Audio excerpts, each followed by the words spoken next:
رسول اللہ صلی اللہ علیہ وسلم نے فرمایا جمعہ کے دن اور جمعے کی رات کو کثرت سے مجھ پر درود پڑا کرو، بس جو آدمی مجھ پر ایک دفعہ درود بھیجے گا اللہ اس پر 10 رحمتیں نازل کرے گا۔ اللہم صلی علی محمد۔ رسول اللہ صلی اللہ علیہ وسلم نے فرمایا تمہارے افضل دنوں میں سے جمعے کا دن ہے، اسی دن آدم علیہ السلام پیدا کیے گئے، اسی دن ان کی روح قبض کی گئی، اسی دن سور پھونکا جائے گا اور اس دن سب لوگ بے ہوش ہوں گے، اس لیے اس دن مجھ پر کثرت سے درود بھیجا کرو کیونکہ تمہارا درود مجھ پر پیش کیا جاتا ہے۔ کہتے ہیں لوگوں نے پوچھا یا رسول اللہ ہمارا درود آپ پر کس طرح پیش کیا جائے گا جبکہ آپ کا جسم بوسیدہ ہو چکا ہوگا؟ تو آپ نے فرمایا بے شک اللہ عز و جل نے انبیاء کے جسموں کو زمین پر حرام کر دیا ہے، یعنی فرشتوں کے ذریعے آپ تک درود پہنچایا جاتا ہے۔ انبیاء کے جسموں کو مٹی نہیں کھاتی، صحیح سلامت ہوتے ہیں ان کے جسم۔ سورۃ الکہف پڑھنا، نبی صلی اللہ علیہ وسلم نے فرمایا جو شخص جمعہ کے دن سورۃ الکہف پڑھتا ہے تو اس کے لیے دوسرے جمعے تک نور روشن رہتا ہے۔ غسل کرنا، ہر بالغ پر جمعہ کے لیے جانا ضروری ہے اور ہر وہ شخص جس پر جمعہ کے لیے جانا ضروری ہے اس پر غسل ہے، یعنی اس کو لازمی غسل کرنا چاہیے، اللہ یہ کہ کوئی مجبوری ہو۔ تو آپ اپنا اسکیجول اس طرح بنائیں نا کہ جیسے اگر آپ ہر روز نہاتے ہیں پھر تو کوئی مسئلہ نہیں، لیکن اگر آپ ایک دن چھوڑ کے ایک دن نہاتے ہیں تو آپ پھر اس طرح اسکیجول کریں کہ جیسے آپ منڈے کو نہائے، پھر وینسڈے کو نہائے، پھر جمعے کو نہائے، پھر آپ سیٹرڈے سنڈے اگر نہیں بھی نہاتے پھر منڈے، تو اس طرح آپ جمعے کو مس نہیں کریں گے۔ یہ نہیں کہ جمعرات کو نہا کے جمعہ کو چھوڑ دیا یا جمعہ چھوڑ کے ہفتے کو نہائے، ایسا نہیں کرنا چاہیے۔ علماء نے غسل کے حکم کے بارے میں اختلاف کیا، بعض تو کہتے ہیں یہ واجب ہے یعنی فرض کے درجے میں ہے، اور جمہور علماء یہ کہتے ہیں کہ مستحب ہے، پسندیدہ ہے، افضل عمل ہے۔ حدیث میں آتا ہے جس نے جمعے کے دن وضو کیا اس نے اچھا کیا اور جس نے غسل کیا تو یہ افضل ہے۔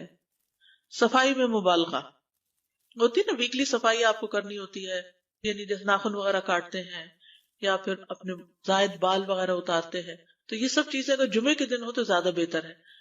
نبی صلی اللہ علیہ وسلم نے فرمایا جو شخص جمعے کے دن اچھی طرح غسل کرے، اچھی طرح سنوار کر وضو کرے، اپنے بہترین لباس میں سے پہنے، یعنی جمعے کے دن باقی دنوں کی نسبت اچھا لباس پہنے، اللہ نے اس کی قسمت میں گھر والوں کی جو خوشبو لکھی ہو وہ لگا لے، یعنی گھر میں جو بھی خوشبو ہے، پھر جمعہ پڑھنے آئے تو لغو کام نہ کرے، 2 آدمیوں کے درمیان جدائی نہ کرے، یعنی 2 لوگ بیٹھے ان کے بیچ میں گھس کے بیٹھ جائے۔ اس جمعے اور دوسرے جمعے کے درمیان کے پورے ہفتے کے گناہ معاف کر دیے جاتے ہیں۔ پھر مسواک کرنا، جمعے کی سنتیں بتاتے ہوئے آپ نے فرمایا اور تم پر مسواک کرنا لازم ہے۔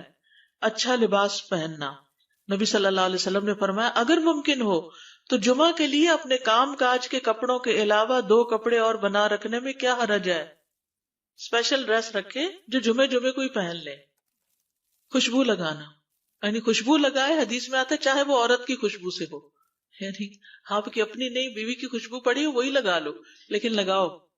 تیل لگانا، جو شخص جمعہ کے دن غسل کرے اور جس قدر ممکن ہو پاکیزگی حاصل کرے اور اپنے تیل میں سے تیل لگائے یا اپنے گھر کی خوشبو میں سے خوشبو لگائے، پھر نکلے کہ 2 آدمیوں کے درمیان تفریق نہ کرے، جتنی مقدرہ نماز پڑھ لے اور جب امام بات کرے تو خاموش رہے، اس جمعے سے لے کر دوسرے جمعے تک اس کے گناہ بخش دیے جاتے ہیں۔ جمعہ کا وقت، سورج ڈھلتے ہی جمعہ پڑھنا، سورج ڈھلتے ہی جمعہ پڑھنا، اول وقت جمعہ پڑھنا، بہت لیٹ نہیں کرنا چاہیے۔ ایاس بن سلمہ بن عقبہ اپنے والد سے روایت کرتے ہیں، انہوں نے کہا کہ ہم رسول اللہ صلی اللہ علیہ وسلم کے ساتھ جمعے کی نماز پڑھ کر واپس لوٹتے تھے تو دیواروں کا سایہ اتنا نہیں ہوتا تھا کہ ان سے اپنے آپ کو سایہ مہیا کیا جا سکے، یعنی ابھی سورج بہت تھوڑا ڈھلا ہوتا تھا۔ ہاں گرمی کی شدت میں تاخیر کی اجازت ہے۔ مسجد میں داخلہ، مسجد کی طرف جلدی نکلنا، تحیت المسجد ادا کرنا۔ عمر بن دینار کہتے ہیں انہوں نے جابر رضی اللہ عنہ کو کہتے ہوئے سنا کہ ایک شخص جمعہ کے دن مسجد میں داخل ہوا اس حال میں کہ نبی صلی اللہ علیہ وسلم خطبہ دے رہے تھے، تو آپ نے فرمایا کیا تم نے نماز پڑھی؟ اس نے کہا نہیں، تو آپ نے فرمایا کھڑے ہو 2 رکعتیں پڑھو۔ اب یہ بڑا اہم مسئلہ ہے، مسجد میں داخل ہو چاہے خطبہ ہو رہا ہو 2 رکعت پڑھے بغیر نہ بیٹھو، ٹھیک ہے؟ اور یہ کیا ہے؟ دراصل تحیت المسجد، یہ جمعے کی سنتیں نہیں ہیں، یہ کیا ہے؟ تحیت المسجد ہے، اور مختصر پڑھی جائیں، یعنی امام جب خطبہ دے رہا ہو تو چاہیے کہ 2 رکعتیں پڑھے اور دونوں میں اختصار کرے۔ نماز سے قبل ہلکا بنانے کی ممانعت، مثلا آپ جلدی چلے گئے تو یہ نہیں کہ ایک گروپ بنا کے آپس میں گپ شپ شروع کر دیں، نہیں، سیدھے ہی لائنوں میں بیٹھیے۔ انتظار کا وقت کیسے گزاریں گے؟ نفل پڑھ کے بیٹھ گئے، ذکر اذکار کریں، قبلے کی طرف رخ کر کے لائنوں میں بیٹھیں، حلقہ نہیں بنائیں، بیٹھ کے خرید و فروخت نہیں کریں، تاخیر سے آنے پہ گردنیں پھلانگ کے نہ آگے جائیں۔ رسول اللہ صلی اللہ علیہ وسلم نے فرمایا ٹیک لگا کے مت کھاؤ، یہ عام ایک ادب بتایا، یعنی اس طرح ٹیک لگا کے نہیں کھاؤ، کھانے کے وقت سیدھے ہو جاؤ۔ چھنے ہوئے آٹے کی روٹی نہ کھاؤ، میدا۔ مسجد میں کوئی جگہ مقرر نہ کرو کہ یہ میری جگہ ہے، آپ کیوں آج یہاں کھڑی ہو گئی، کہ تم اسی میں ہی نماز پڑھو۔ کچھ لوگ ہوتے ہیں نا آ کے مخصوص جگہ ہی پڑھتے ہیں، اگر کوئی اور وہاں ڈسٹرب ہو جاتے ہیں۔ اور جمعہ کے دن لوگوں کی گردنیں نہ پھلانگو، ورنہ اللہ تمہیں قیامت کے دن لوگوں کے لیے پل بنا دے گا۔ کیونکہ بہت اذیت کی بات ہے نا، آپ بیٹھے ہیں لوگ باقاعدہ بازو کا کندھوں پہ ہاتھ رکھ کے اس کو تنگ کر اس کو تنگ کر، تو یہ نہیں کرنا چاہیے۔ اگر آپ کو اٹھنا بھی پڑ گیا بیچ میں تو واپسی پہ پیچھے کھڑے ہو جائیے، اگلی لائن مل جائے گی۔ جی یہ تو بہت ضروری بات آپ نے کی کہ جب لوگ مسجد آئے تو پہلی صف میں بیٹھے، یہ نہیں پہلی چھوڑ کے آخری میں بیٹھ جائیں اور پھر لوگ ان کی گردنیں پلانگتے رہیں، دوسروں کے لیے فتنہ بننا۔ جابر بن عبداللہ رضی اللہ عنہ سے روایت ہے کہ جمعے کے دن رسول اللہ صلی اللہ علیہ وسلم خطبہ ارشاد فرما رہے تھے کہ ایک آدمی مسجد میں داخل ہوا، وہ قریب آ کر بیٹھنے کے لیے لوگوں کے اوپر سے گزرنے لگا۔ رسول اللہ صلی اللہ علیہ وسلم نے فرمایا بیٹھ جاؤ، تحقیق تم نے لوگوں کو تکلیف پہنچائی اور دیر سے آئے۔ یہ عربی کے الفاظ بڑے خوبصورت ہیں، اجلس فقد آذیت و آنیت، کتنی جامع زبان ہے یہ۔ اجلس فقط آذیت، تو نے اذیت دی، و آنیت، اور دیر سے آئے، ہاں تو اس سے منع کیا گیا۔ کسی کو اس کی جگہ سے نہ اٹھانا۔ جابر رضی اللہ عنہ نبی صلی اللہ علیہ وسلم سے روایت کرتے ہیں، آپ نے فرمایا تم میں سے کوئی شخص جمعہ کے دن اپنے بھائی کو کھڑا نہ کرے کہ پھر دوسری طرف سے آ کر اس کی جگہ پہ خود بیٹھ جائے، بلکہ جو آئے وہ کہے جگہ کشادہ کرو، بھی ہمارے لیے بھی جگہ بناؤ، یہ کہے۔ خطبہ جمعہ اور اس کے آداب۔ خطبہ جمعہ کی اہمیت، جب اذان ہو جائے تو کیا کرے انسان؟ مسجد کی طرف دوڑ پڑے۔ تو مسجد میں جماعت تو نہیں ہو رہی ہوگی، پہلے کیا ہو رہا ہوگا؟ خطبہ ہو رہا ہوگا۔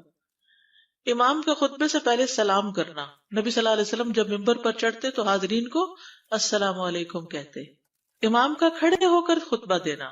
رسول اللہ صلی اللہ علیہ وسلم کھڑے ہو کر خطبہ دیتے، پھر بیٹھ جاتے، پھر کھڑے ہوتے اور کھڑے ہو کر خطبہ دیتے، یعنی بیچ میں تھوڑا سا بیٹھ بھی جاتے تھے۔ جس نے تمہیں یہ خبر دی کہ آپ بیٹھ کر خطبہ دیتے تھے تو تحقیق اس نے جھوٹ بولا۔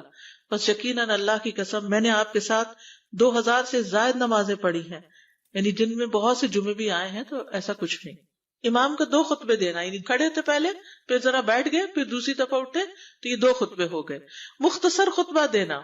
آپ کے خطبات چند کلمات ہوا کرتے تھے، بہت لمبی تقریریں نہیں۔ آپ کا خطبہ درمیانہ ہوتا تھا۔ نبی صلی اللہ علیہ وسلم نے فرمایا آدمی کا نماز کو لمبا کرنا اور خطبے کو مختصر کرنا اس کی سمجھداری کی علامت ہے۔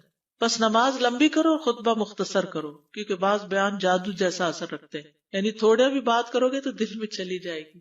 نماز پہ زیادہ توجہ۔ نبی صلی اللہ علیہ وسلم کا خطبے میں سورۃ قاف پڑھنا۔ حارثہ بن نعمان کی بیٹی سے روایت ہے، کہتی ہے کہ میں نے سورۃ قاف رسول اللہ صلی اللہ علیہ وسلم سے سن کر حفظ کر لی۔ آپ ہر جمعے کو خطبے میں پڑھا کرتے تھے۔ سامعین کا امام کی طرف رخ کرنا، یعنی جمعے کے دن یہ نہیں کہ آپ کرسی لگا کے کسی اور طرف منہ کر کے بیٹھ جائیں اور جب جماعت ہو تو پھر صف میں کھڑے، نہیں، آپ صف میں بیٹھے ہو، کس طرف منہ ہو؟ قبلہ رخ ہو، امام سامنے ہی ہوگا نا قبلے کی طرف۔ ایک صحابی کہتے کہ جب آپ ممبر پہ چڑھتے تو ہم اپنے چہروں کے ساتھ آپ کی طرف متوجہ ہوتے، ادھر ادھر نہیں دیکھتے تھے خطبے کے دوران۔ امام کے قریب بیٹھنا۔ اللہ کے نبی صلی اللہ علیہ وسلم نے فرمایا ذکر میں حاضر ہوا کرو، یعنی خطبہ میں، اور امام کے قریب بیٹھا کرو، بے شک آدمی دور ہوتا رہتا ہے حتیٰ کہ وہ جنت میں بھی پیچھے ہی ہوگا، اگرچہ